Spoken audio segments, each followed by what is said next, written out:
All right. Welcome into Cleveland Browns Daily. It is the Friday before a game, Gibbe. A football Friday here at the Cross Country Mortgage Campus. Calm before the team boards the plane. They head to Jacksonville to take on the Jaguars tomorrow night in the preseason opener. Gibbe, I'm excited. It would help if you turned your mic on. If you had an on-air light, you would have known you were off. He's still talking. He's a professional. So there he is. No. You're right. All right, fine. Okay. All right. So the other night in the storm, we haven't been live in the studio. So I'm plugging everything back in because we were outside. We decided last minute we were running outside yesterday for the show. Came back, two of the cameras are down. I feel like there was a power surge and things shut off here. Things are not what they seem. No, we're working through a few things here. Okay, Gibbe. Okay. So, but I'm not making excuses. I did not have my power button on, and therefore I talked into a mic that wasn't on. No, it was not, but let's get back to the point. Are you excited, Gibbe? Yes, absolutely. Let's go beat up on someone other than ourselves. Yeah, agreed. And this is going to be the first time, for me and you being on the team plane since 2019. And for me, it's even prior to the game in Cincinnati because that when I went down on a bus with corporate partnerships. So I have not been on I think I flew home maybe. I may have flown home, though, on the team plane, which was probably a wise move, as I recall.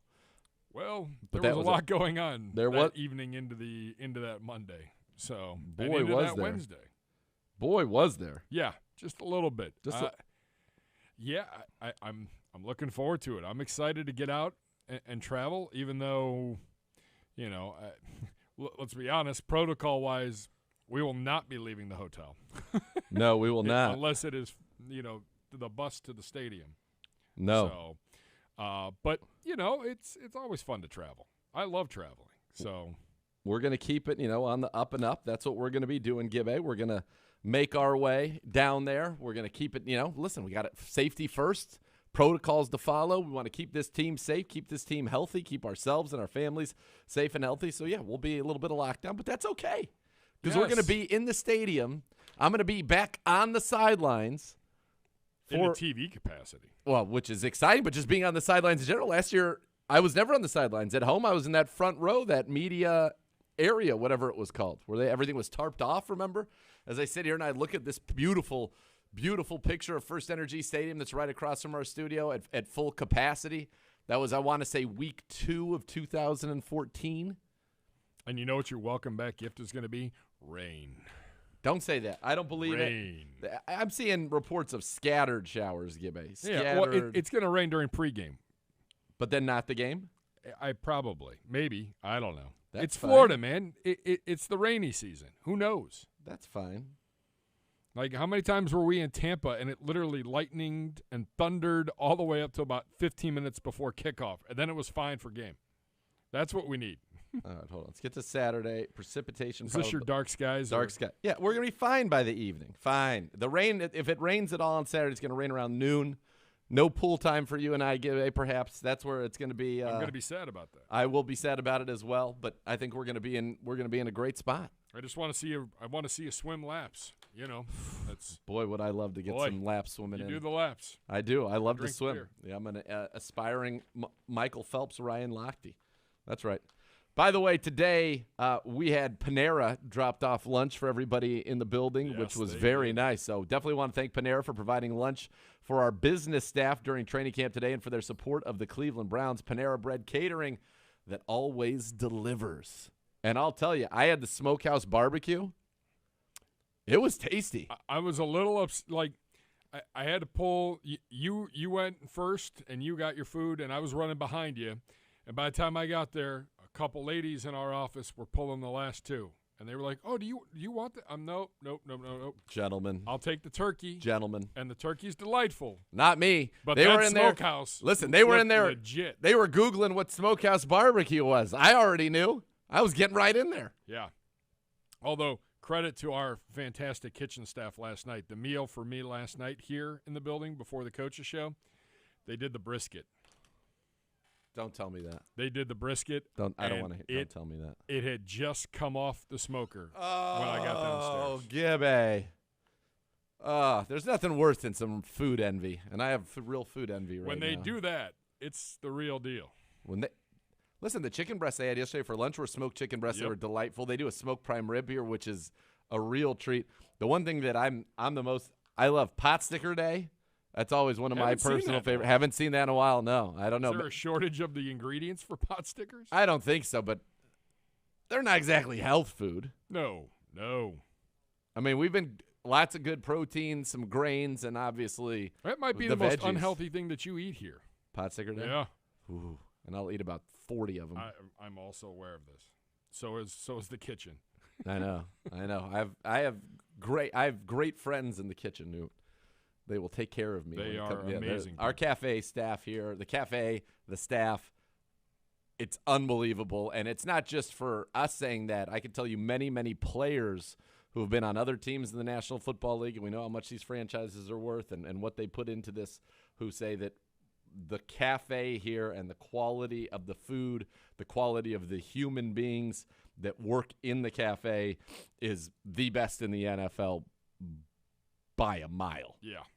And it is. It's a real treat. All right, let's get into our OBM, Ohio Business Machines Hot Topics. The preferred copier provider of the Cleveland Browns with all the X's and O's for your office. Call 216-485-2000 or visit ohiobusinessmachines.com. Game weekend. Let's go. Gibby with the let's go in the rundown. All right, Gibby, let's go back and forth on this. We'll have fun with this. What are you watching for? What are you watching for, Gibby?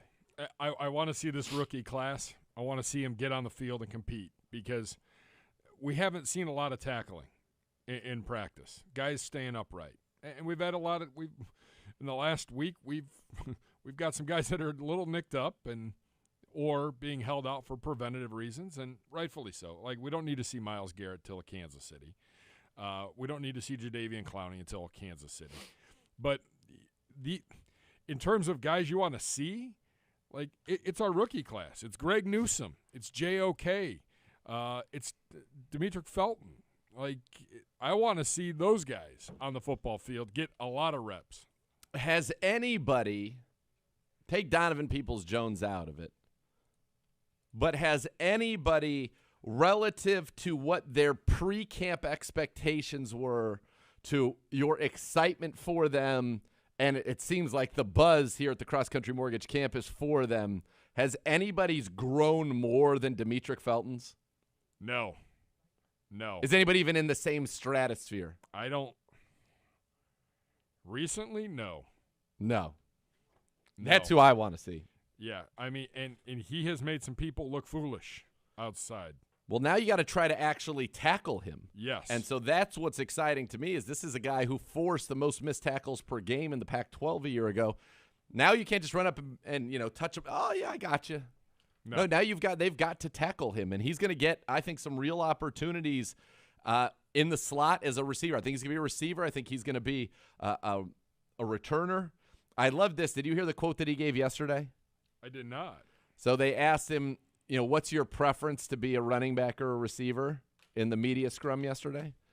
And he said, I really don't have a preference on being a running back or a receiver. I have a preference to get the ball. I just want the ball. I prefer to get the ball. I like that. I want you to have the ball. I'm excited for it. That's something that's got me pretty pumped up. I think that dynamic of D'Ernest in the backfield and him lined up as a wide receiver potentially. I think you're going to see with the starters today, I think you're going to see, Case Keenum at quarterback, D'Ernest in the backfield, Harrison Bryant at tight end, and I think your three receivers that you're going to see today are Donovan Peoples-Jones, Hollywood Higgins outside, Demetric Felton inside. I think that's what we're going to see early in this game. I think we're going to get an opportunity to maybe see him with Case Keenum, and that's something that excites me. I think he's going to be busy all four quarters, but I think he's going to get some opportunity early with the guys that, could be making some plays for this football team when it matters. DPJ, Hollywood, D'Ernest, Harrison Bryant, I'm looking forward to that. I'm also looking forward to the second-year guys. I think that, guys who didn't have a preseason, Harrison Bryant's never played in a preseason game. Nick Harris is going to start at center, and, you'll want to watch him. You'll want to see James Hudson on that line, how he does. Michael Dunn, the hero of last year, how he does at left tackle for you. Do we see Chris Hubbard at all at right tackle? That'll be interesting. And who gets to start at right guard? That'll be interesting. Is it a Blake Hance? Is it a Colby Gossett? Is it a Drew Forbes? Those are the things that I'm curious to see on the offensive side. Defensively, what am I watching for? Who steps up in the defensive end room and says, I'm the guy? You got Gustin, who's been here. You got Cameron Malveaux, who we interviewed yesterday. He's put on 20 pounds of muscle. He's got 2 sacks in his NFL career on his resume. So amongst these guys, he leads them in sacks. He's got 2. You got Curtis Weaver, who I'll tell you, the feeling here on campus is that he's a gamer. He's one of those guys where it's not always going to look the prettiest in practice. But when you get him in a game, let's go. And I think that, there's a real opportunity in that room in particular to make a statement. Yeah, I think the defensive tackle room's kind of sorting itself out. But the defensive ends, after Miles and Clowney, we think Tack will be back. Yes. But we don't know. And he's for important. Sure.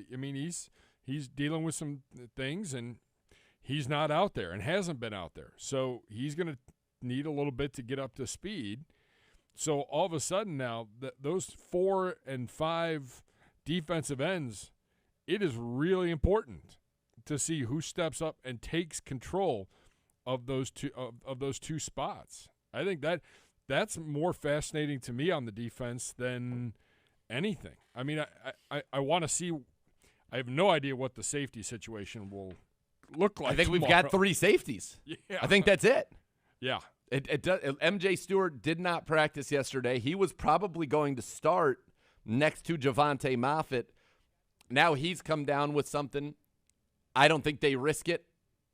I'd be surprised at this point if MJ Stewart plays. So what does that mean in the safety room? It means you got 3 to play an entire football game. Yeah. Javonte Moffitt, Elijah Benton, both of whom were undrafted free agents a year ago. Moffitt a free safety, Benton a strong safety. And then you've got Richard LeCount. So I don't know that they're playing to try to make this football team. The 3 of them are, because you've got 3 who are going to be on the team. John Johnson III, Grant Delpit, and Ronnie Harrison are going to be on the team. Sheldrick Redwine, got to see him. He was in the building on Thursday, and it was great to see him, a guy who's come up so big for the Browns in so many big moments. Young guy from the U, entering now, his 3rd season. He's somebody that I would have said you would probably pen in, but he's missed some time, and I hope that he does make it. I have a lot of respect for Sheldrick Redwine. I think he's a great young player, and I know that how highly he's thought of in that locker room. The fact that they put him on their social justice committee a year ago, how highly Kevin Stefanski thinks of him. But if you're Javonte Moffitt, Elijah Benton, and in this case a draft pick, Richard LeCount, this is your opportunity to say, I belong on this roster. And they're going to have to do it not only while playing safety, but have to do it on special teams. Those guys are going to be the most tired guys probably in the organization at the end of this game. Yes. Yeah, because on the offensive line, you can still – You have a third team. You have a third offensive line. Exactly. Yeah, this is going to be – I think it's going to be a challenge tonight. You've got – or tomorrow night, I should Let's say. look at – just real quickly, and I'm going to do this without looking at anything, so if I'm off, I apologize. You got 2 quarterbacks who are going to be eligible to play for you. We know that. Case and then Kyle Lauletta.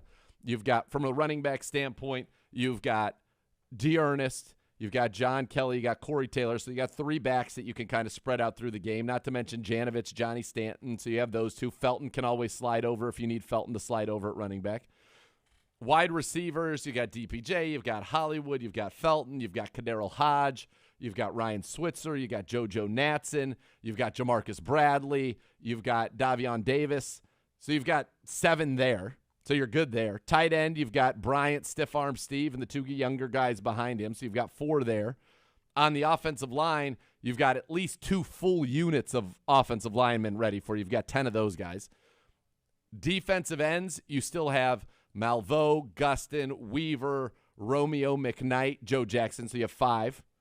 Defensive tackle, you've got, I think, Malik McDowell probably won't play. Malik Jackson will not play. So there's probably 6 guys that you have in that room. You've got at least 6 linebackers, 7 if Walker plays. You've got plenty of corners. The one position you don't have a lot of, safeties. You got 3 for the game. No pressure. Great opportunity. I look at it as a great opportunity. And this is all you could ask for when you're these guys, to get that opportunity to go out there and be able to put your resume on tape for your coaches, your staff, your teammates. It's a big opportunity. Well, and I mean those guys have to be fired up. I mean it when I say no pressure. Like, you don't have to worry about someone coming in and replacing you. You're the only guy. You don't have to look over your shoulder tomorrow night. You don't have to worry. Like, you're out there. It's time. Like, this is what you have spent your entire life getting ready for, is the chance for this. Right. Go play and let the chips fall where they may. I think it's a real exciting thing for those young guys today. You have a chance in that safety room, and more so in the defensive end room, because I think whoever stands out, if somebody really does stand out from that group of defensive ends, you have a real chance to say, all right, I'm now the leader in the clubhouse to make this roster. Even with some great performances in the safety room, it's not a guarantee that that's a roster spot. But that's what they're going to be competing for. That's what they're fighting for. And that's why the stakes are high. And Browns fans, we're so lucky. We're so lucky right now that we don't have to worry about how our starters look. We don't have to worry about which quarterback and everybody tomorrow, who should be the starting? We don't have to worry about any of that. This preseason is about the operation. How do we do things? Are we aligned properly? Are we getting our assignments right? Are we using the proper technique? Are we in and out of the huddle quickly? It's about just going out there and then an opportunity to see our young studs, Newsome and Owusu-Koramoah and Felton and Togiai and James Hudson and Richard LeCount. That's what this game's about. And in the linebacker room, you're going to see names Mack and Jacob Phillips and Tok. They're going to have to play. Malcolm Smith, Elijah Lee, JOK, they're all going to play. You got 6 linebackers for the whole game. They're going to play. So this is about, and DPJ and Demetric Felton, and seeing, Hollywood and Harrison Bryant, who's never played in a preseason game. Johnny Stanton, the fullback, who's had a nice game. Never played in a preseason game. In 18, he got hurt. Or in 19, he got hurt prior to the preseason. 20, there was no preseason. And now he's trying to play there. I didn't know this. Did you know Johnny Stanton used to be a quarterback? No, not till Coach told us last night. I had no idea about that. Yeah, no. Used to be a quarterback. Maybe there's a trick play in there for Johnny Stanton. I don't know. Oh. Who knows? Oh. Probably not in the preseason, but down the line, could that be something you tap into? A lot of former quarterbacks on this team. Kadarius Hodge was a quarterback. You got a lot of guys who can sling the ball around. Well, I mean, you want to talk about position battles. That's wide receivers. Yeah. Well, look. Okay, let's just go into it with the following assumption, which I feel like at this point is a reasonably safe assumption to make. Odell Beckham Jr., Jarvis Landry, Donovan Peoples-Jones, Hollywood Higgins, Anthony Schwartz. That's 5. You're probably going to keep 6. Demetric Felton's looking like a real contender to be that 6th receiver. Kadarius Hodge is one of the best special teams players in your organization and is a guy who was active for you early in the season a year ago, ahead of both Donovan Peoples-Jones and Hollywood Higgins. It is the number 3 wide receiver on opening day. Very well liked in this building. Those guys are good. Jamarcus Bradley, who has had nice flashes at camp, and when they needed him, is running routes in a parking garage and ends up going out and leading the team in receiving against the Jets in that game when we had no receivers. Ryan Switzer's been a productive player in the NFL. Had a hellacious offseason dealing with medical issues with his son that fortunately everything worked out there. But this is a guy who's played in the league before and been a productive player with the Pittsburgh Steelers. So competition, JoJo Natson. Can he make it as a returner? What's going to happen in the return game? That's something to really look at and to think about. What's going to happen in this return game? Because that could change how roster spots are divvied up, to be honest. And that's something that's going to be very, very important for this Cleveland Browns team going forward. Yeah. So there's a lot to look at. There's a lot here. Yeah, just because the starters or the majority of the starters are not playing doesn't mean there aren't stories and things to watch tomorrow night. Plenty of stories to watch here. Over under 37, does that seem like a lot given who is playing and who's not? No, that seems low to me. That seems pretty low to me, honestly. I feel like that feels low. The Jags are going to be playing both quarterbacks, So Yeah, they're in a competition. Still baffled by this. They're in a competition. Yeah. So that, I think that feels pretty low. All right. I wasn't sure. Like, I saw it, and I'm like, well, is that I want to, for here, you said you wanted the Ohio Lottery Keep It Fun poll for today. Yeah. All right, let's do, we should do a Browns focus one, right? I was going to say for the Jags, like, do you believe Urban Meyer that there's a quarterback competition? It's going to be 100% no. So we won't do that. Who are you most excited to see for the Browns today? How many choices can you give people? 4. 4? Okay. JOK. Which rookie are you most excited to see? JOK, Greg Newsome, Demetric Felton. They were shortchanging some of them, though. Like, do you go position groups? What position group are you most excited to see? What player? Let's just focus on the rookies. That was the first thing you said you wanted to see, the rookies. Okay. I think there's a real battle between if you did those 3 and then other, because we can't list Hudson and Togi. We can't list everybody. Those 2, and then the guy who's got the most buzz right now is Felton. I'm curious on that. I think I think JOK is going to win. I think it go JOK Newton, JOK Felton Newsome. Because I think everybody feels real good about Greg Newsome. I feel like we know what we've got in Greg Newsome. And what we have is a stud, which is pretty exciting. So I'm fired up about that. All right, we'll take a break. When we come back, we're going to go around the league. We've also got head coach Kevin Stefanski, my exclusive one-on-one with him from last night's Kevin Stefanski show. You're going to want to hear that. Some interesting things about what he is looking for this game against the Jacksonville Jaguars. Plus, we got some fun stuff from our good friend Cynthia Freeland at the NFL Network. Hour number 2, Mike DiRocco, the ESPN NFL Nation Jags reporter, joins to give a preview of the Jacksonville Jags. We've got more lists, and I think there is some bulletin board material here, Gibbe. Then that's at 2:15, 2:30, one-on-one with Ben Bloom, the run game coordinator on the defensive side, also working with the linebackers with Jason Tarver.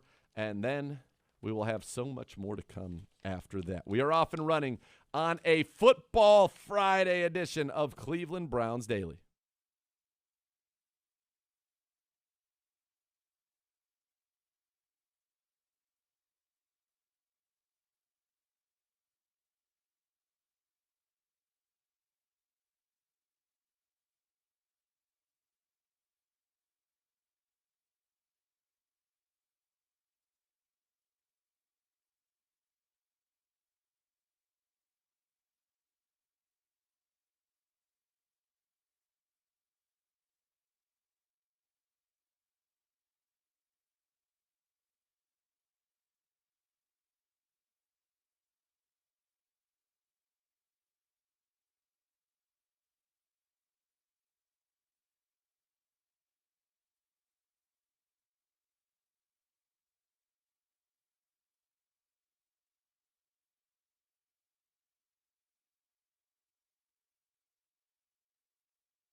Catch Browns Live, presented by Cross Country Mortgage, throughout the 2021 training camp. Ken Carmen and I bring you all the action, analysis, and exclusive player and coach interviews live from practice. Visit clevelandbrowns.com/Browns Live for show dates and times. The final 3 Browns Lives will be Wednesday, Thursday, Friday next week here from the Cross Country Mortgage campus. You're going to have Thursday and Friday be those joint practices with the Giants that I think are very valuable to our players and coaching staff. We'll have full coverage of those for you next week. Again, Wednesday, Thursday, Friday. Join us for Browns Live.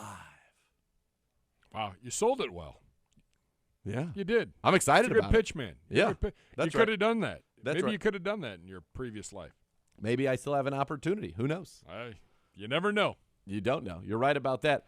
All right, did you watch any of the games last night? I caught a little bit of the Patriots game, and then reading how Mac Jones is the second coming of Tom Brady this morning. Oh, my goodness. Mac Jones, I mean, apparently he could do no wrong, and I watched a brief period of it. Chase Young's pass rush I thought was pretty incredible. He looked dominant to me. That was one of kind of my big takeaways, was just how good. And I remember when we played them last year, that this Washington football team, how good that defense is going to be. Mac Jones, folks, 13 completions for 87 yards, 4.6 yards per attempt. Riveting.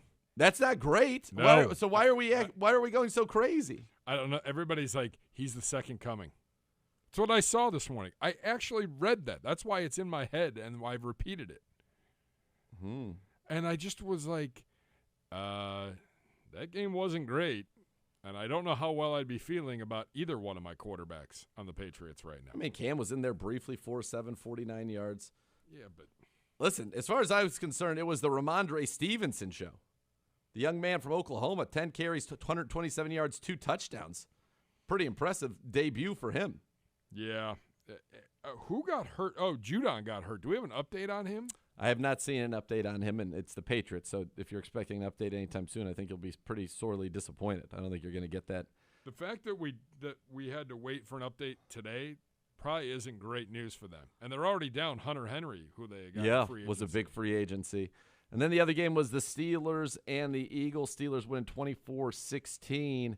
Dwayne Haskins, 16 of 22, 161 yards and a touchdown in this one in some mop-up duty. I did see the highlight of the touchdown.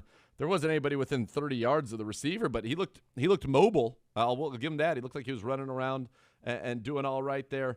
Deontay Johnson working with Mason Rudolph in the starters, 3 targets, 3 catches, 41 yards. I love that guy for fantasy. I had him on my teams last year. I think he's going to be great again this year. For the Eagles, Jalen Hurts, 3 of 7, 54 yards. Joe Flacco, 10 of 17, 178 yards and a touchdown. But the big play was a screen play to, what's the guy's name? Quez Watkins out of Southern Miss. And he took the screen 79 yards to the house. So you take that away, but you can't. He had 100 yards, 9 of 16 passing. Not a whole lot to take away from these games. And I tell you, I try to get in my house. I try to get Miss. Hey, let's watch a little preseason football. She's like, we're not going to watch. We're not watching fake football of other teams. I'm like, hey, this is real football. The only thing that I would say is, if you're Philadelphia and you want Jalen Hurts to be your starting quarterback, don't you want to get him as many reps as possible? I feel like he should have played the entire first half of the football game. I think there are 2 more to go. It's the risk reward. This is something that people keep talking about. It's the risk reward. And I know you want to see more and you need to get him in a good place. But if he goes down, where are they going? Joe Flacco. Joe Flacco is where they would be going, which is a completely different offense than you would be running if you had Jalen Hurts. I don't know. I look at it and look at some of these young quarterbacks, and I'm like, I don't think they're getting enough reps. And then you're going to take your licks, and then by the time you got enough reps, you're 4 games into the season, and maybe you're 1-3 and already out of it. Let me ask you a question.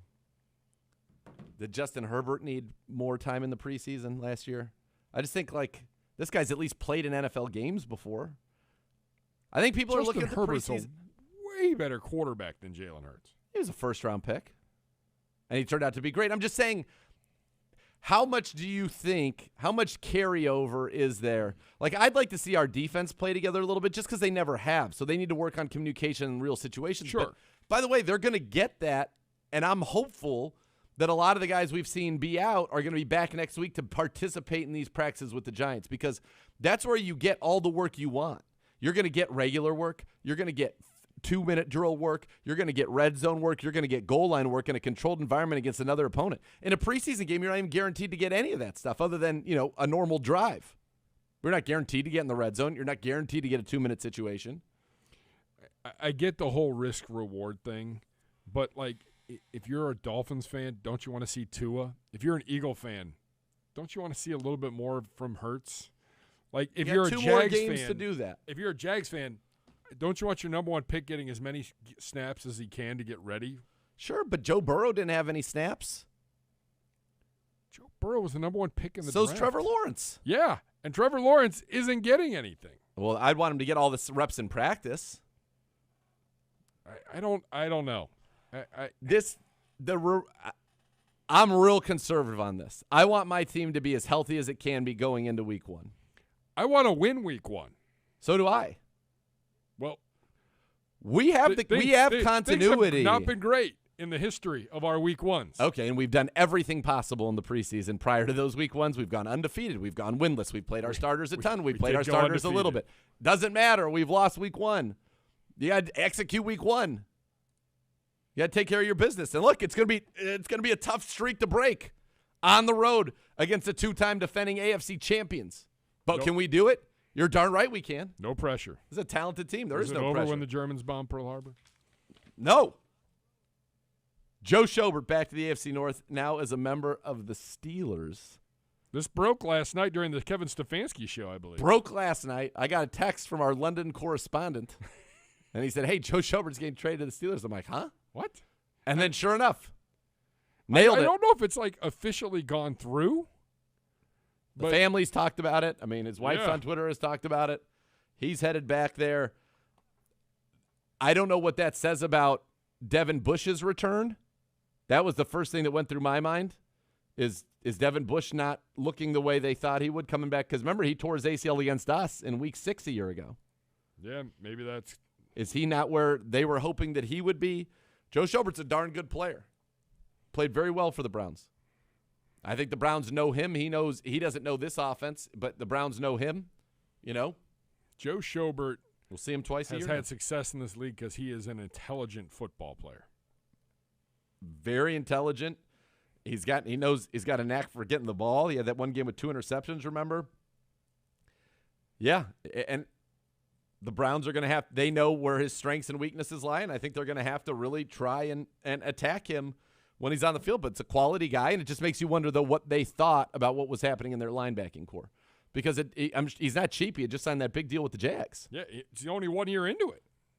Right, and it makes it also Urban Meyer apparently not a fan. Let's hope it does not work out as well for the Steelers, even though I wish Joe success, as well as the Ronnie Harrison one worked out for us. Let's hope that that's not the case in trading with the Jacksonville Jaguars. All right, take a break. When we come back, Browns head coach Kevin Stefanski, our exclusive one-on-one from last night's Kevin Stefanski show. Some good nuggets about the game tomorrow, what he's looking for, and how he wants to see his team operate against the Jags.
If your game plan for this season includes buying or selling a home, Howard Hanna Real Estate Services has you covered.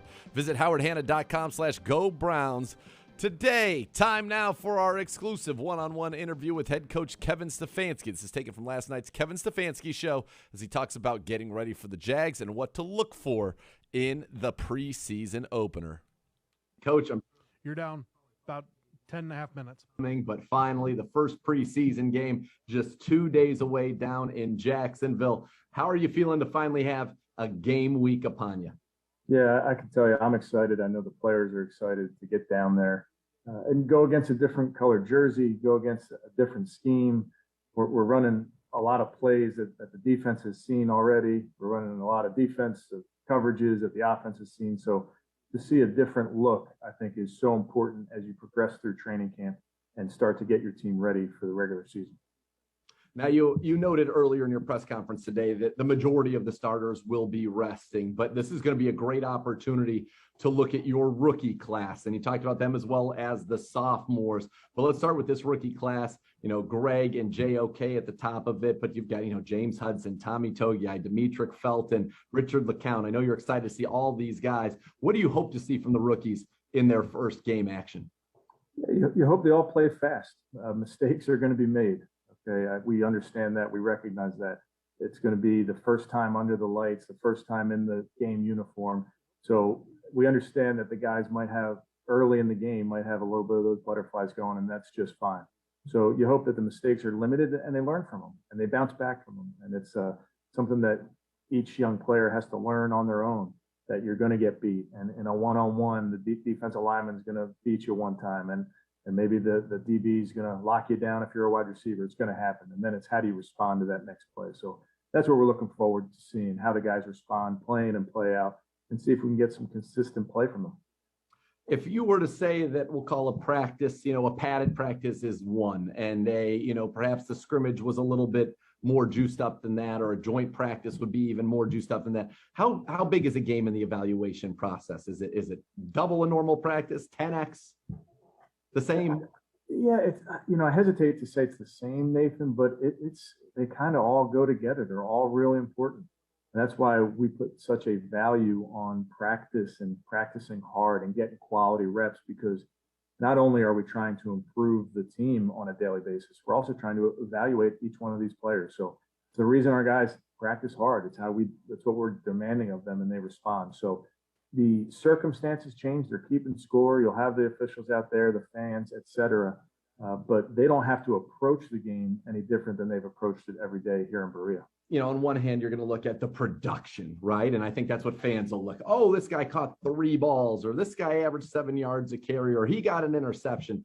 But how much of it for you is looking at, did they know their assignment? Did they line up correctly? And I know that's a big deal to you because NFL Films just released their 30-minute movie on the Browns season in 2020. And after Odell had that out and up week 2, Baker hits him. They had you mic'd up on the sideline, and you didn't say great pass. You didn't say that. You said, I like how quickly you got them out of the huddle on that play. So obviously those things are very important to you. Is that something you're really going to pay attention to? Who doesn't let the moment get too big and knows their assignment and does their 111th consistently?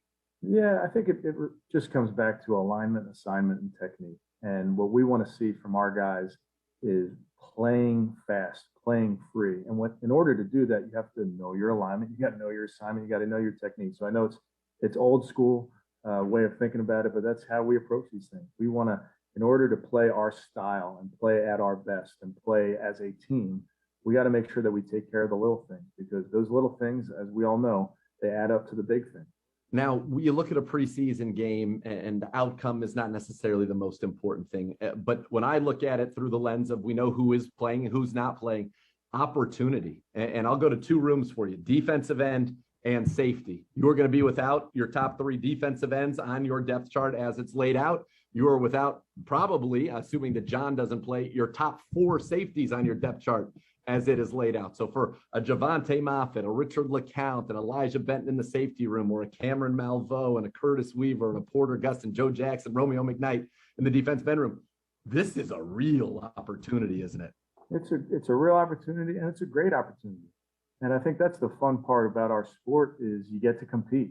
and you're going to be between the white lines, and you get to come off the ball and think about those DNs in particular, and you get to rush a new offensive tackle and try a move that you tried in practice and refine your technique. So the classic saying, and when we're talking about to our young guys especially, is the tape is your resume. This is what you're putting out there for the rest of the NFL to see. So, go shine, go do your thing. And that's where this is the point of camp, where we're through our installs. Guys should be caught up to speed with how we operate. And now we do want them to play free. We do want them to play fast. So that's what we'll be looking for as we play down there Saturday night. Take those two rooms, for example. Anybody who's really kind of caught your eye that you're really excited to see in a game situation? I would tell you, you mentioned it earlier. We talked about the rookie class and finally seeing them in their Cleveland Browns uniform, and that'll be exciting. But even some of the sophomores, those guys, a lot of them didn't have a preseason, so we didn't get to see what they could do. And if they did play one of our games last year, maybe it was in some just in one game or maybe two games. So we don't have a lot of tape even on our sophomore class, some game tape that is. So that's exciting for me just to see, for instance, Jamarcus Bradley. Jamarcus played in the Jets game there last season, but outside of that, he didn't have a lot of tape. So those are the guys that I'm looking forward to see. And everybody in Cleveland, all they want to talk about are the fullbacks. And I know Johnny Stan's a guy who's never gotten to play in the preseason before, and I think had a pretty darn nice camp. I saw him catch a ball in the field house yesterday, and you saw Janovich run down and give him a big high five, which was cool to see. But for guys like that, this is a pretty neat experience, I'd imagine. Absolutely. And Johnny Stanton's an interesting one because he's a former quarterback, turned tight end, turned fullback. And, when he made these changes, it's not like he had 3 preseasons worth. He's had 0 preseasons worth. So for him to go show what he can do, again, playing fullback and under the tutelage of Stump Mitchell now for the last calendar year, I think that's the right time to see what these guys can do in a game. They got to perform. As they know, it's going to be very black and white in how they perform. But this is the right time to get going and see what guys can do. Speaking of the rookie class, going back to them, JOK, we know he missed some time at the beginning, but boy, when he's out there, you notice him. He flies to the football, that speed. How excited are you to see that kind of unleashed against somebody else? Yeah, exactly. Want to see it live, see him, rush the passer, make a tackle, defeat a block. He's very, very twitchy. His movements happen fast. He's an explosive player. So now the pads come on, tackling people to the ground. It's going to be interesting to watch. I think he's had a nice camp, obviously had a slower start when he was away from us for a little while. But since he's back in the building and on campus, he's done a really nice job. So excited to see JOK out there. When I think of, who this game could be a showcase for, the guy that, he's got a lot of buzz is Demetric Felton. And he's a rookie, and he's played in running back. He's played wide receiver. He's been a receiver more lately, I think probably just due to the fact that you need to get some guys there, and he's done a pretty good job. But is that the kind of guy that you get excited to see? Because it's when you lead the Pac-12 in missed tackles forced per game, you have some juice, but you don't know that when you're not tackling in practice. And that's something you can only see in a game situation. Yeah, that's right. We want to get him opportunities in this game with the ball in his hands and show what he can do. I would love to get him some returns as well to show what he can do in that phase. He is a quick player. Side to side, he can make you miss. He also has shown some really nice long speed. We keep these GPS trackers on these guys, and we get to see their miles per hour. He's had pretty significant highs, right next to the fast guys on the team. So his speed shows up. It's football speed, certainly the quickness. So yeah, we do hope to get him some opportunities to showcase that. We've talked to a lot of guys who have transformed their bodies, and that's something you hear a lot this time of year. But, I talked with Cameron Malveaux earlier today. Put on 20 pounds of muscle. Bryant put on, 13 pounds of muscle. Denzel, 9 pounds of muscle. Some guys, Andrew Billings, he's going the other way. He's kind of giving it off. And Jordan Elliott as well, though he wants to put some back on now.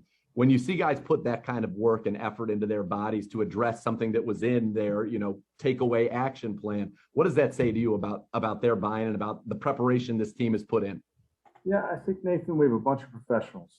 They're diligent about their work. They understand this is their job.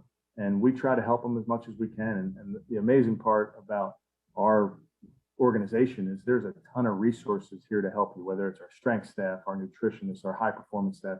They are here to help and on an individualized basis. So the guys that really take advantage, they see great results. And there's a ton of them on our team that were very diligent about coming back into camp in great shape. And they certainly have. Coach, we'll get you out of here on this one. If there was one thing that you could take away from this game that would make it feel like a success to you, what would it be? Yeah, I keep coming back to the word operate. We want to, just because it's a game doesn't 30. have to go and try to do something that they're not asked to do or line up in the wrong place. We want them really to take from the practice field to the game field. That's really the message that they'll hear from me, that all this preparation that we've been doing at Cross Country Mortgage Campus, we want all of that work to translate down onto the game field in Jacksonville. Ever the professional. We might have to add a 5P pitch man as well to the head coach of your Cleveland Browns. Coach, thanks so much for the time and best of luck on Saturday in Jacksonville. All right, appreciate it, Nathan. You're up. How about that, Gibbe? The 5P pitch man. I mean, he's adapted to the Cross Country Mortgage Campus better than anybody. He has. We've struggled at times. You've struggled to say it. Listen, okay, hold on. There's a lot going on. Hold on a second. You just hold on 1 second. I've probably said it. I'm going to try to give a realistic number here. 3,648 times. And I've messed up 3 times. That's not bad. No, but I've caught all 3. You've been around. And Well, I you're believe around me a lot. I've recorded all 3. I've said a lot. I say it a lot. Those are the air checks I submit. Those ones? Yeah. The ones where I go cross There you country and I forget. And I love them. Like my guy Mike Corrigan. He's a VP down in Tampa. Love him. Yeah. A fine company. He's a diehard Browns fan. They They're love all the Browns. Yes. Yeah. They love it's part of their culture. By the way, I love our head coach. So calm, so steady. And when you break it down from a coach standpoint to your players and say, this is what I want to see out of you. He said assignment, alignment, and technique. I want you to be lined up where you're supposed to be because that shows that you've been in the playbook. I want you to know what your assignment for this particular play call is because that, again, says you're in your playbook and you've done the things mentally to prepare yourself. And then I want you to use the technique that we coach you. And if you do those things, more likely than not, you're going to have success. But as long as we can get lined up and we can get our assignments right, that puts us, we're in a good spot. And it's going to be fast, and there are going to be things happening. But the guys that don't let the moment get too big for them, that are able to handle things like that, those are the guys that are going to shine in this game. And that's what he's looking for. He wants people that are reliable, that he knows will do their job, do their 111th.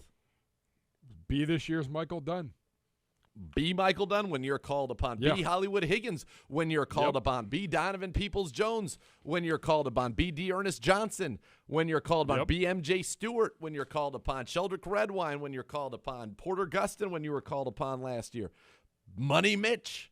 That's what you need. You need guys that step up whenever they are given an opportunity to do so. And that's what you're looking for in this game. Those depth guys who are going to play roles at some point that are going to matter for the Cleveland Browns. And that's what we're looking for. Who separates, who's saying first step. This is only step 1. First step saying, yeah, I'm that guy. Me. I'm the guy that you want on this 53. I'm the guy you want on the field because I'm going to be ready. I'm going to be prepared, and I'm going to know my assignment. I'm going to know my alignment, and I'm going to use that technique so that I can execute to the highest level of my ability. When we come back, we'll take a farther look into the Jacksonville Jaguars side of things in this preseason opener. We go behind enemy lines. Mike DeRocco, the ESPN NFL Nation Jags reporter, he joins us next.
Are you on the injured list? We can help get you back in the game. Call 1-800-ELK-OHIO for a free case review. Elk and Elk, proud partner of the Cleveland Browns. Hour number 2 of Cleveland Browns Daily here on a Football Friday, getting ready for the preseason opener down in Jacksonville, taking on the Jaguars, led by Urban Meyer, Trevor Lawrence, the number 1 overall pick in the 2021 draft. And to help us get a preview from the Jag side of things, we are very happy to be joined now by Mike DiRocco, the ESPN NFL Nation reporter for the Jags.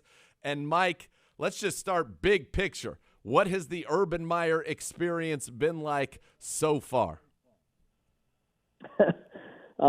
Pretty high energy in training camp, and he's sort of changed the culture here. That was one of his first goals, Yep. and based on the way the players are talking, he's succeeded in doing that, and that's a good sign if you're a Jags fan for sure.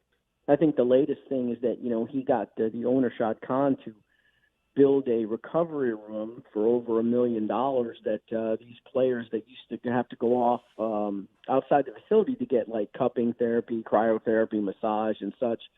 They had to go pay for it themselves, and now they can get it there free. So that's just sort of the latest thing that has sort of won them over.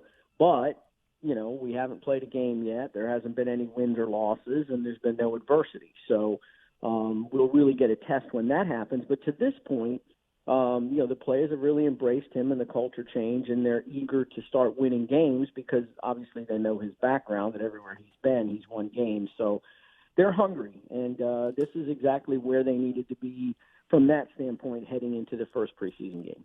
And Urban's going to do whatever he thinks is right. I heard there was maybe a little scrimmage dust up with some of the fans. What happened with the scrimmage and the changing of the days? Well, what they did was the scrimmage was scheduled for Sunday, and what they wanted to do was the day before on a Saturday. They basically had they basically did the scrimmage that day before in a practice that was also open to the fans, by the way, and they did it on the practice field and just wanted to kind of do a dress rehearsal. Well, Sure. Sunday they came out and they didn't do exactly the same thing, and it wasn't in full pads, and there was about a 30-minute session at the end of it where it was really just walkthrough stuff.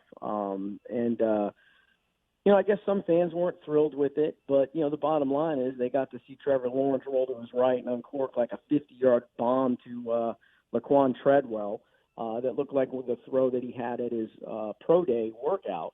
So everybody lost their mind on that, and then there was a touchdown pass to James O'Shaughnessy, a really fantastic throw, low and away, and O'Shaughnessy went down and got it. It was the only place that he could put it where O'Shaughnessy could catch it. And, everybody was excited to see that because, let's be honest, around here, the quarterback play hasn't been great. And that's probably the best throws I've seen of any of the quarterbacks around here have been the last 3 weeks in practice from Trevor Lawrence. So, look, it's going to be a game tomorrow night in front of the hometown fans there. Obviously, they'll get to see Trevor Lawrence, so they'll probably forgive him for that. Yeah, I would imagine they would. It sounds like a lot of much ado about nothing. We'll get into Trevor Lawrence in a second, but certainly that sounds like some pretty good early returns. Before we do that, though, let's talk about Joe Schobert, former Cleveland Brown. The news coming out late last night that he will be traded to the Pittsburgh Steelers. What can you tell us about that, and where did that come from? Because I thought he was, likely going to be the starting Mike linebacker for the Jags. Yeah, they brought him in last year on a 5-year contract for, I think, $53 million, 21.5 guaranteed. But they were running a 4-3 defense last year, so he was the middle linebacker. They switched this year. Joe Cullen comes in, and he's going to run a 3-4. And he was working at the Mike spot alongside Miles Jack, but he was sharing the first-team reps with Damian Wilson. And Joe Schobert, as you guys know, definitely a better coverage guy than opposed to a run defending linebacker there. Mm-hmm. And Damian Wilson, who they signed in April, played for the Chiefs the last 2 years, is more of a thumper, more of a run stopper. And that's kind of, I think, what they wanted in that position there a little bit more, because Miles Jack is that athletic linebacker that can go run around and cover guys and make some plays in space. So they felt like, until we really talked to Urban, but this is the feeling that I get, and just from watching the practices and talking to some people around the organization, that they felt like they needed a better run guy there than maybe Joe Schobert was. And to be honest with you, it's probably a little bit of a salary dump, even though they don't have a ton of or they have a ton of salary cap space, almost $40 million, so they could absorb that. But I think they're just kind of preparing for the year after. They drafted Dylan Moses as well, signed Dylan Moses after the draft. He's got a bad knee or hurt himself at Alabama, so he's not going to play this year. And, they're looking at him as the guy that's probably going to take over in a year or so. So that's sort of a move that, is for the 2022-2023 season and beyond. Makes sense. Now let's talk about Trevor Lawrence. And we keep hearing reports that this is an open quarterback competition, which we're in Ohio, not down there in Florida, but it seems like Trevor Lawrence is going to be the quarterback, right? Trevor Lawrence was the team's starting quarterback the day they lost to the Bears and the day exactly. The Jets won and the Jags secured the number one spot. Yeah, he's going to be the starting quarterback. Urban Meyer is making him earn it. I understand that. I understand the philosophy behind that. And Gardner Minshew has had a really good camp, but he's just not the same quarterback. I mean, anyone who's watched the two of them in practice can tell. I honestly think it's I get why Urban's doing it. I think it's the wrong move because I think as a rookie quarterback, you want this guy taking as many possible snaps as he can with the first-team offense. Behind that first-team offensive line, working with the top receivers and the running backs, get him as much experience as you possibly can in that setting, especially with one less preseason game. That's going to change how these teams operate in these first three preseason games. So, me personally, I'd be like, yeah, Trevor's our guy. Let's go, and let's run him out there with the ones all the time and get him as much practice time as possible. But I kind of understand what Urban's doing, but if he's not the starter on September 12th in Houston, then I would be stunned. Same, and I think a lot of people probably feel the way you do. Let's just get them all these reps, get them out there, as guys get healthy. And you could tell me about the receiving core, the state of that. But it's a talented group. DJ Chark went all healthy. Chark, Jones, Laviska Shenault. That's a nice group. James Robinson had a heck of a year last year. You add in Travis Etienne to that. There's some weapons to work with. Let's start with the receivers. How's that group doing, and who do you see kind of as being the guy, if anybody is, this year? I might be in the minority here, but I've been pretty consistent that I think it's going to be Marvin Jones. They brought him in. I think this is his 9th year. He's 30 years old. He's a consistent veteran. 9 touchdowns in 3 of the last 4 years.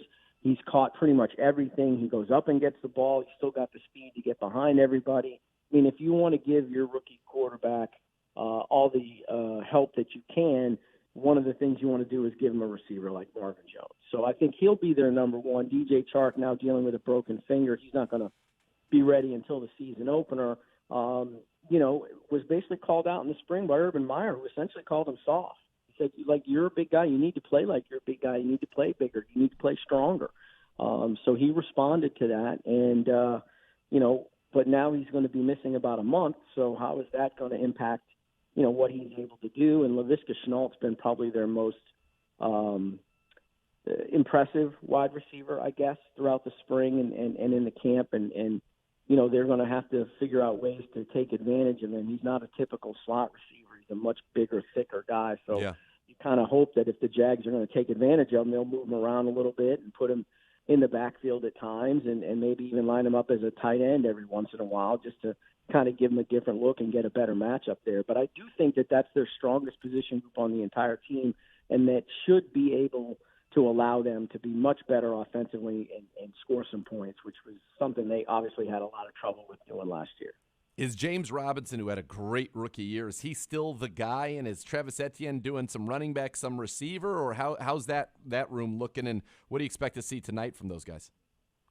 Or tomorrow night? He's shared some first-team work, James Robinson has, with Carlos Hyde, who obviously played for Urban at Ohio State, and they brought in this spring as a free agent signee. So that's a little bit of a surprise. I thought it would pretty much be James Robinson would be RB1 by far, but sharing the workload there. But, yes, Etienne has gotten some work at wide receiver. He's gotten some work in the backfield.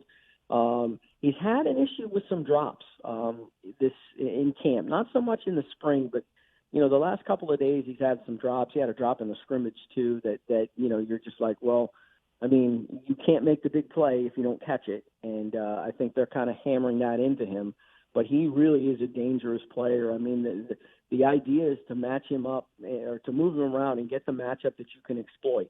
They actually lined him up out wide, and one of the linebackers, I think it was Shaq Quarterman, who used to play at Miami and is a big physical run-stuffing linebacker but doesn't run great. He had to go outside and cover ETN, and it was like, that's where you're going to go with the ball. And sure enough, ETN made a quick move and got free, and Trevor Lawrence found him, and it was a big gain. So, that's kind of what they want to do with him. So they've got some options there, but I do think that Robinson will probably still have the number one job, at least by a small margin over Carlos Hyde, and then they'll mix those other guys in. Wow, that's interesting. I mean, Robinson, you couldn't ask for more from an undrafted free agent a year ago, and he was pretty darn good for that team. We'll see how that ultimately shakes out. We had Carlos Hyde here, total professional, excellent football player. Talk with Mike DiRocco, ESPN NFL Nation reporter for the Jags. All right, head coach Kevin Stefanski said the majority of the Brown starters will get the night off tomorrow night for the preseason opener. How do you expect the Jags to be playing it? I think that my understanding is that a lot of those guys will get the night off, or if they do play, it'll be maybe a series. Specifically a guy like a Brandon Linder, this ninth-year center who's been around, veteran guy. He doesn't really need to play in this preseason. But the problem you're going to run into, especially when you're dealing with those guys on the offensive line, is you don't want to put Trevor Lawrence out there with that second-team unit, and take the risk that something happens. So I do think they'll probably get a drive, maybe two at the most, and then they'll be out of there. But we'll see a lot of that second-team, third-team, stuff like that. And there'll be some first-teamers that probably play a little bit longer, maybe than others. I'm talking about, maybe a Chris Manhurts at tight end along with James O'Shaughnessy to kind of get those guys up to speed a little bit, and maybe we'll see a little bit more of the backs as well after a drive or two. But I think for the most part, it'll be relatively short night for most of the starters. So you're not expecting much Trevor Lawrence. So people who are hoping to see a good bit of him in his quarterback competition, they're going to be disappointed. Well, I'm thinking anywhere from 10 to 15 snaps, I Okay. think would probably be what I'm expecting, because you don't – if you're going to put Minshew in there with the first-team unit as well, because those guys have been alternating days with the first team, you don't want those first-team offensive linemen, like I said, playing a ton of snaps. And you don't want to put those guys – you certainly want to put Trevor behind that second offensive line. So, maybe 10 to 15 snaps for him, 10 to 15 snaps for Gardner Minshew, and then we'll see C.J. Beathard and Jake Luton the rest of the way. All right, it's going to be fun. Preseason opener, still a lot on the line for a lot of the guys on both of these rosters trying to make an impression on their coaches, Kevin Stefanski and Urban Meyer, and both of their preseason coaching debuts in the NFL. Kevin Stefanski, of course, didn't get a chance to do that last year. Urban in his first year with the Jags. Mike, appreciate the time. Thanks for being with us, and we'll see you down there in Jacksonville tomorrow. Thanks for having me. Appreciate it.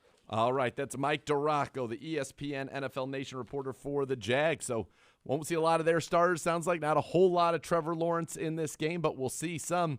And I made it through an entire interview with him without asking about Tim Tebow. That is back-to-back times we've had him on and not asked him one question about Tebow. Well, We'll see Tebow tomorrow night. He did name 3 tight ends and didn't name Tim Tebow. Correct. So I think he's getting appropriate amount of talk as the 6th tight end. I don't think anybody's calling up to ask us about our 6th tight end and see how he is doing in camp so far. Maybe they should. Maybe they should. We're pretty talented in that room. Boy, are we. All right, we'll take a break. When we come back, maybe some bulletin board material here talking about where the Browns rank as an offense at NFL.com. And then one-on-one with Ben Bloom, the Browns run game coordinator, at the bottom of this hour, talking about this defense and what he's seen so far in Browns training camp here at the Cross Country Mortgage Campus. All right, we'll be back with more Cleveland Browns Daily right after this.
Back into Cleveland Browns Daily.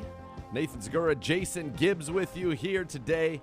And Gibbe, you brought to our attention here a list that had been made at NFL.com. When I found this, I originally read it wrong. I thought it was the top 9 defenses. I don't know why. I just read it, and it was something quick. I was going through stuff, and I'm like, oh, defenses. Okay, well, there's questions. There's a lot of new faces, and we're not sure exactly. We think we're going to be a pretty good defense. And then I looked and realized that I had an idiot moment, and it was offense. And somehow we didn't make the top 9 in the NFL Network article's top 9 offenses in 2021. And he makes a note in the article, Adam Shine does. He says, Listen, Shine. 2 of my favorite offenses fronting a pair of Super Bowl contenders in Baltimore and Cleveland couldn't crack this list. And here's his list, 9-1. And then I'll say number 9, Chargers. You've got Herbert. You've got a decent offensive line. You have got Keenan Allen, Mike Williams, Austin Eckler, but you lost Hunter Henry. That's not better than what we have. I don't know if Mike Williams is. Can Mike Williams stay on the field? No, and that's not better than what we have. No. And you're right. Eckler, I think he's okay, but he's not great, and he can't stay on the field either. So that's 3 guys. Then he's got the Falcons at 8, and they've got Matt Ryan, Calvin Ridley, Kyle Pitts, Mike Davis are their top 3 offensive players. That's not better than ours. No. I love Calvin Ridley, don't get me wrong, and I think we all love Kyle Pitts. But Kyle Pitts, we don't even know what Kyle Pitts is yet. Right. Number 7, you've got the Rams, Matt Stafford, Robert Woods, Cooper Kupp, Van Jefferson, Deshaun Jackson, Tutu Atwell, Darrell Henderson in the backfield. It's a good offense. I mean, they're going to run a good scheme. They're going to be productive. Number 6 is the Bucks. I'd probably have the Bucks higher than 6. Yeah. Number 5 is the Cowboys, and this is one of those where it's like, okay, we've got to see it. I love CeeDee Lamb. Amari Cooper's still banged up a little bit. Michael Gallup's good. Zeke Elliott hasn't been the same for a long time, and Dak is banged up. When it's all there, sure, they can be historic. I mean, this has a chance to be a really, really good offense. Yeah, but like Dak's getting another MRI. Remember, the Cowboys said not to panic. Our quarterback's getting another MRI on his shoulder. Right. Then you've got the Titans who have Derrick Henry, Julio Jones, and A.J. Brown. They lost their tight end, Jonnu Smith. Julio Jones replaces Corey Davis, and Julio Jones obviously is better than Corey Davis. But 4th there. Look, they were good last year. 4th in points, 2nd in yards. We deserve to be on this list. I mean, they're going to get into Green Bay. Yep, Buffalo. If Buffalo is on this list, we should be on this list. And Josh Allen, there are going to be people out, well, Josh Allen is one of the most elite quarterbacks in the league. Okay, that's fine. They've got Stephon Diggs, who's very good. They've got Cole Beasley, who played well a year ago. Emmanuel Sanders is there now. Devin Singletary, Zach Moss. We have Nick Chubb and Kareem Hunt. What's our running game, though? That's right. what everyone. And who's their tight end? Dawson Knox? Yeah, most of these teams are missing a running game. He's putting a lot of stock in who the quarterback is. And look, Mahomes, your top 3, he's got Mahomes, Allen, and Rodgers. Sure. The Chiefs, look, until they're not, they are number 1, right? But you got Tannehill at 4. But Tannehill's good. Tannehill is top 10 in the league for sure. Ain't no Tannehill high enough. I understand. But, like, there are 4 because of Derrick Henry and, oh, by the way, they went out and got Julio Jones. And they have A.J. Brown. And Dallas is loaded, except we don't know who their quarterback is. We think it's going to be Dak. It's going to be Dak when he's healthy, but we just don't know. Right? You can't say. I mean, for sure Tampa that should be ahead of Tennessee, and Tampa should be ahead of Dallas at least. I would say that as well. I think we should be. You can make the case anywhere. I think Tampa should be in the top 5, and then you can make a case we could be at 6 if you want to fight 6, 7, 8, 9, whatever, but we should be on this list. So, yeah, I do feel like a skosh of bulletin board material here. Yeah. A skosh. Now, we look at, and, you look at some of the metrics that he's going so much on the quarterback, and I still think that for whatever reason, even though I don't agree with it, there is the perception that Baker is a play-action quarterback. and that he is not necessarily, a drop-back quarterback. Now, from a drop-back perspective, he did an excellent job last year. And so I think that's one of the things that's a little bit of a misnomer as far as I'm concerned with this team and with Baker Mayfield. Here's what they didn't take into account. The head coach. We've got a great one, and I think that you got a real bump from the head coach when you're looking at the Rams situation. Yeah. McVay gets a bump. Kevin Stefanski is an excellent head coach. No Mike big deal. McCarthy could force that Cowboy offense to regress. No big deal. Despite all the stars on that team. He's the reigning coach of the year. I mean, yeah. That did happen. So yeah, the Falcons have a brand new coach. The Chargers have a brand new coach. And I think when you look at our stats for the total season here, I was curious just to pull up where we ranked in total yards. So we were about 14th, I would say, it looks like. Middle of the pack in total yards, right around 6,000. Chiefs were 1, Bills 2, Titans 3, Vikings 4, Packers 5, Cardinals 6, Bucks 7, Raiders 8, Chargers 9, Colts 10, Rams 11, Saints 12, Texans 13, Cowboys 14, Niners 15, Browns 16. And then when you go over into points per game, and the tough part about where we rank for the season, and we were in the bottom half of the league in scoring last year, is that we played 3 games in the most absurd conditions, and 3 games out of 16 is, it's a hair under 20%. Yeah. That's a big portion of your season. Other teams, I'm sure, played in some inclement weather.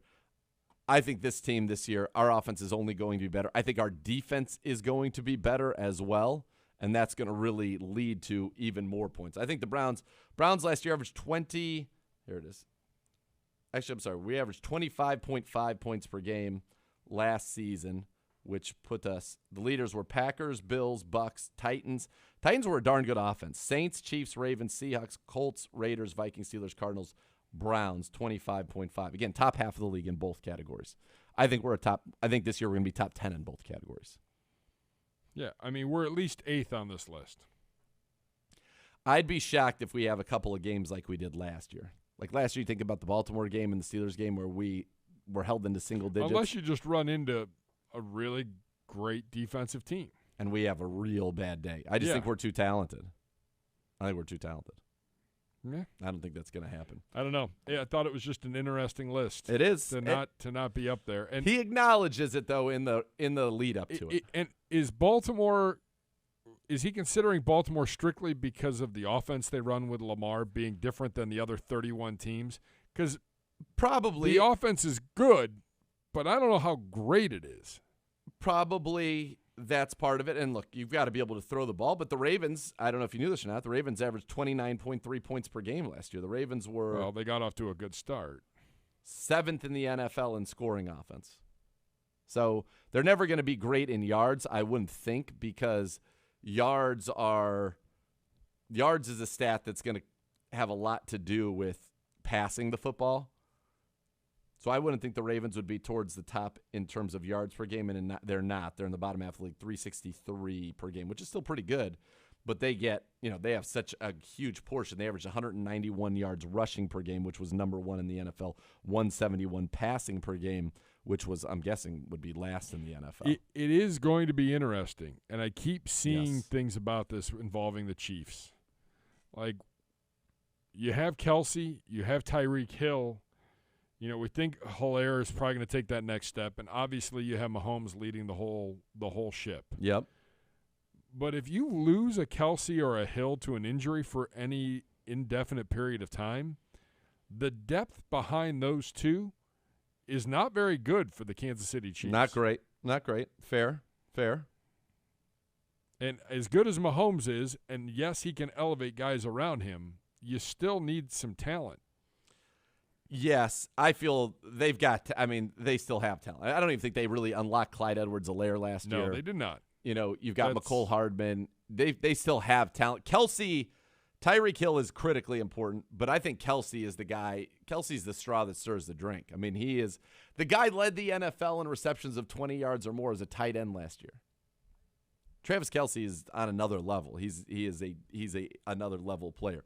The Browns, though, I think made a lot of moves this season to try to deal with the Chiefs. They'll get that first taste of that in week number 1. They're going to have to stop the pass, but they're also going to have to stop the run. So we got a chance to catch up in our coach's corner with Ben Bloom, former Browns coach, back for his second tenure here with Cleveland. He is now the run game coordinator, works with the linebackers as well. I got a chance to sit down with him, and you will hear that next on Cleveland Browns Daily.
Obsessing over something like football can be a problem, but if you're obsessing over gambling, that can be downright dangerous. So do something to take your mind off it, like finding a hobby. Want more tips like this? Go to keepitfunohio.com for great ways to keep gambling fun.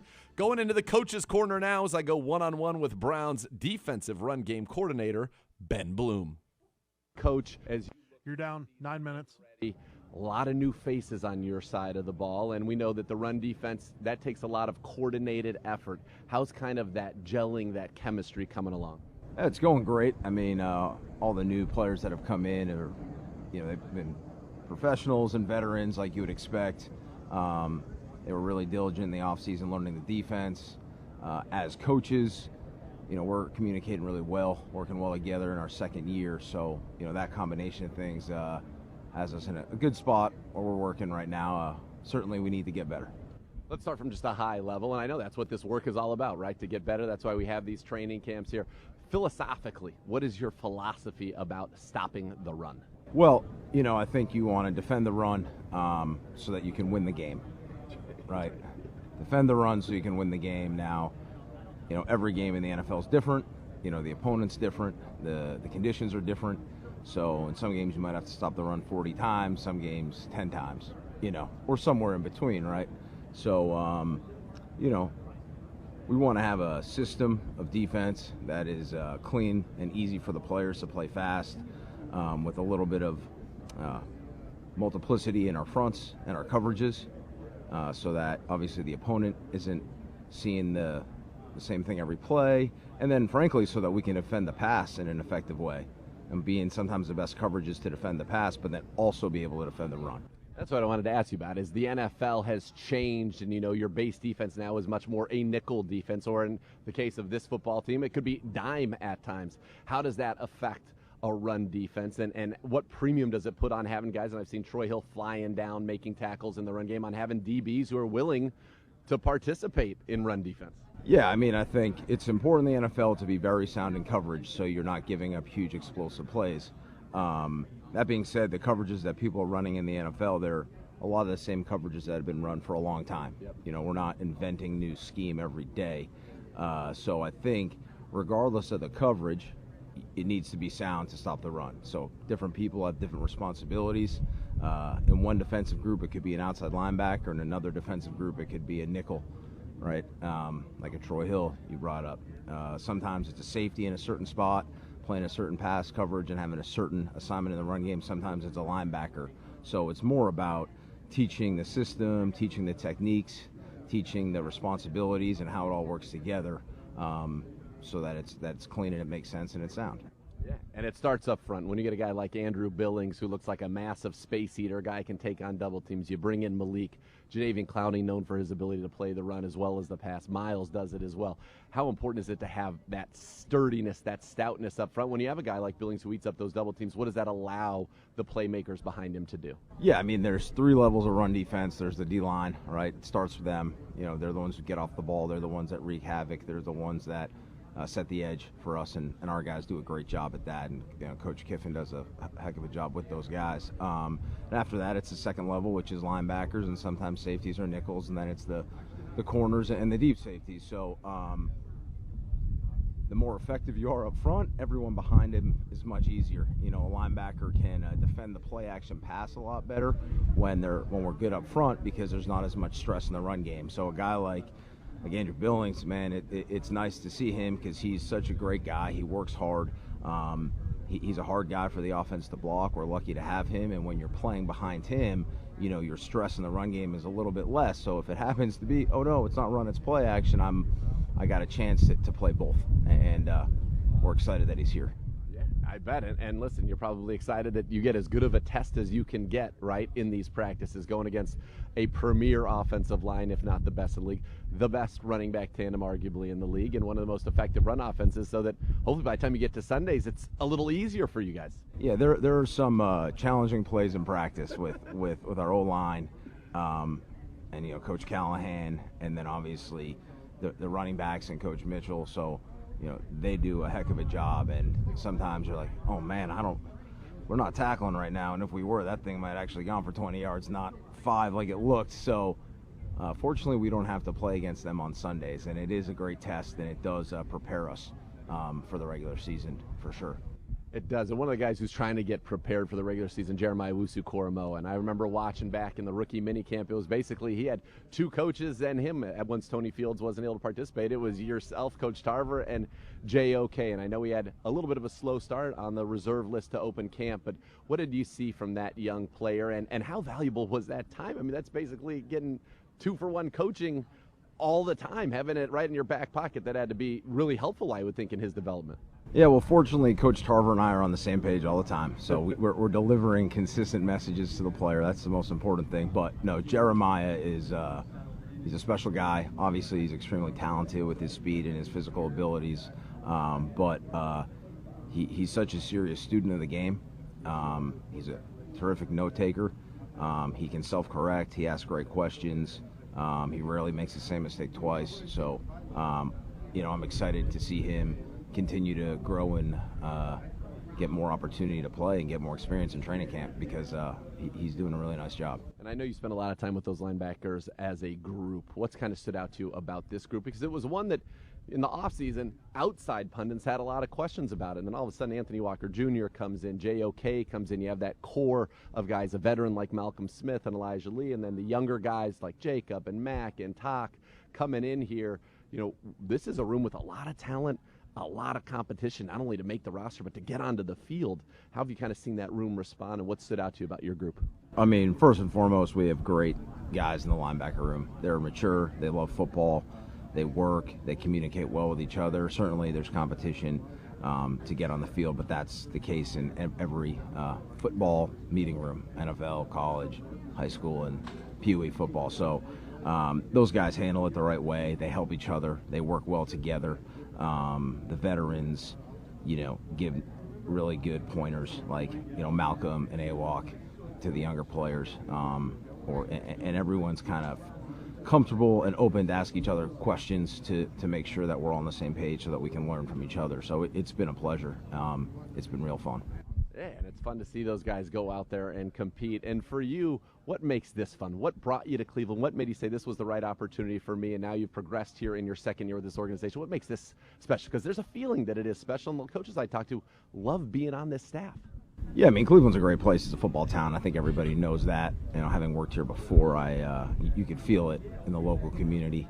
So that's, I guess, the first part of it. But, the leadership here is great, from the ownership to the front office with Andrew Barry and obviously head coach Kevin and D coordinator Joe. I mean, these guys really they set a standard, but they trust you to do your job, and it's a great working environment. It's one that you want to come to every day that I don't take for granted, and I want to do my best so that those guys can have success and we can have success. But it's fun to come to work every day. There's not a lot of ego, a lot of collaboration, a lot of working together. How nice is it to see the fans? You know what it means. You talked about coming back to Cleveland. How nice is it to see the fans back out here this year, something you didn't have last year. And like you said, it's a great football town. What it would mean for this team to build on last year's success to the people here.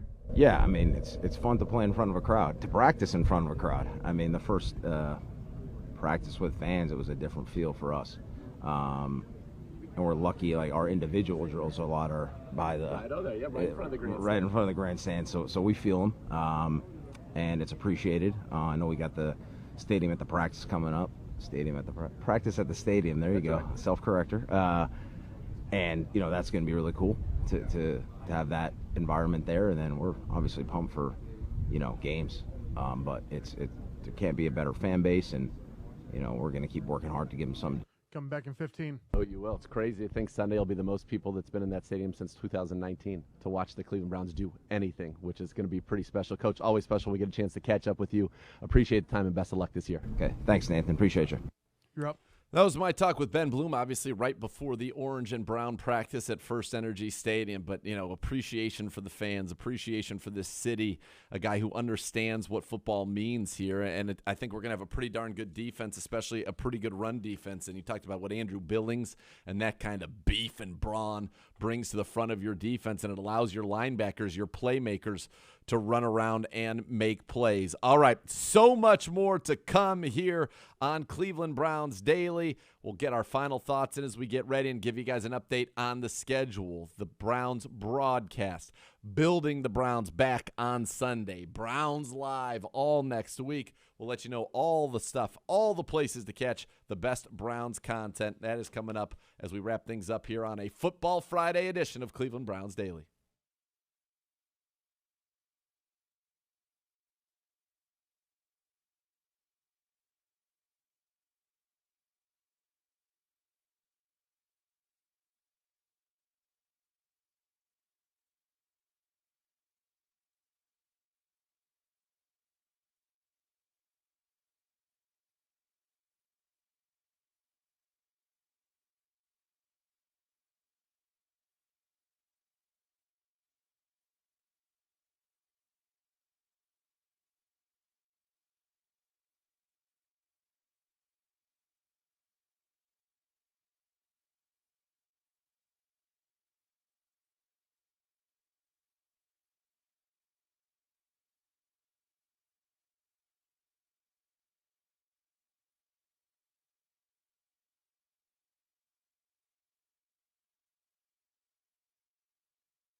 Latest installment of the best podcast available, out now wherever you get your podcasts or at youtube.com/Browns. Second-year pro A.J. Green, the cornerback, who I think is going to have a real opportunity again on Saturday night. I think if you were penciling it in, he's in a good spot as the number 6 corner right now. But he's got to continue that, and he's got to show it on the field, and against the Jacksonville Jaguars would be a great place to start. And I remember when I talked to him, Gibbe, and right after we signed him as an undrafted free agent, he said he has a boulder on his shoulder from not getting drafted, just without, giving away everything here. What did you guys talk about? What was your sense of A.J. Green? You can turn your mic on. Maybe if you had an on-air light, it could be helpful to you. Yeah, twice in a show. That's twice. Right in front of the bigwigs, too. Luminaries in there with you, seeing Fine. this. Yeah. Wow. By the way, I heard that. did you hear that? I did hear that. You're still not getting a light. Outrageous. There you go. Outrageous. No, you just got to be better. I'm managing a lot of I've things got to today. be better. It's all right. Got to be better. Still time to put in some work. All right. But yeah, as your socks would attest, what did you take away from AJ Green? You know what?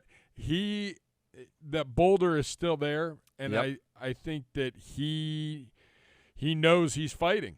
He's fighting for a spot. Yep. And a year ago, you could get away with that development, but now it's time to show what you have and what you've learned. And this preseason is pretty important for this young man. Yep. And I think he's grateful for the opportunity. I think that he realizes a year ago he didn't make the contributions that he thought he was going to make. Yeah, and now he's got a real opportunity to do so and step up here in his second year. All right, let everybody know what's the radio lineup starting tomorrow for the game. Radio pregames comes your way at 3 o'clock on the University Hospital's Cleveland Browns Radio Network. Whew. All that coverage. Ken Carman and Gerard Cherry, and then at 5 o'clock, Tony Rizzo joins the crew. They will take you up to 7. You'll be on. Andrew Gribble, Jim Donovan, Doug Deacon, Joe Thomas, Tony Baselli will stop by from the Jags. A number of different guests, people, fun times, getting you ready, recapping the offseason, getting ready for preseason game number 1, and then kickoff 7 o'clock. Jim, Doug, and Andrew Gribble on the sideline. That's right. Tomorrow night. And then TV, we'll get you going at 6:30 on News 5. We will have the pregame show, John Doss and myself from the field. Kwesi Adolfo-Mensah will be joining us as we get you ready for preseason game number 1. And then the broadcast, as you mentioned, kick at 7. Tom McCarthy on the play-by-play. The Hoff, Joe Thomas in the booth with Tom, and I'll be down on the TV sidelines. We'll have player interviews. We're going to have a nice discussion, a back and forth throughout the game, from the booth down to the sidelines, giving you all the perspective you need on your Cleveland Browns. And then on Sunday, after you watch the game, wake up with an all-new episode of Building the Browns at 11:30. There's something that's I'm told, going to rival the deer moment about feeding cereal to deer a year ago with Jarvis and Odell, and we're going to have some more fun with, in this case, not animals, reptiles, I'm told, on this edition of Building the Browns. You don't want to miss it. So that's everything that's coming this week. Next week, of course, I mentioned Browns Live is back Wednesday, Thursday, Friday, 3 in a row, including the 2 joint practices with the Giants. Give it. And most importantly about those Browns Lives, that's during days that aren't open to the public. That's right, Thursday and Friday. So your only chance to see what's going on at the all-important Browns Live joint practices. But all the focus now shifts to Jacksonville. The Browns and the Jags, 7 o'clock tomorrow night, preseason game 1. We told you the starters not going to be playing, but we gave you a lot to watch. The rookies, the sophomores, competition at defensive end, in the cornerback room, at linebacker, in the safety room. Demetric Felton unleashed. It's going to be a lot of fun. That's what you're looking for, the competition, the operation, the assignment, the alignment, the technique, mastering that just like Kevin Stefanski wants. That's the goal for the Browns. Preseason, game number 1, tomorrow night at 7. Stay tuned. The next level is next. Thanks for listening to another edition of Cleveland Browns Daily.